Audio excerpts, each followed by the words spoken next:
Вот кто-то покрутил не здесь, наверное. Не могла.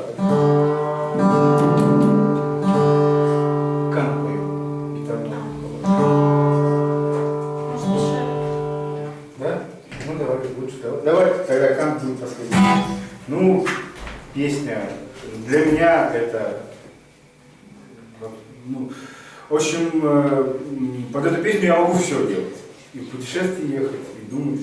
Называется она «Стук», там есть прекрасное слово «верь», раз мы у нас сегодня о верности праздник. В общем, Виктор Цой «Стук».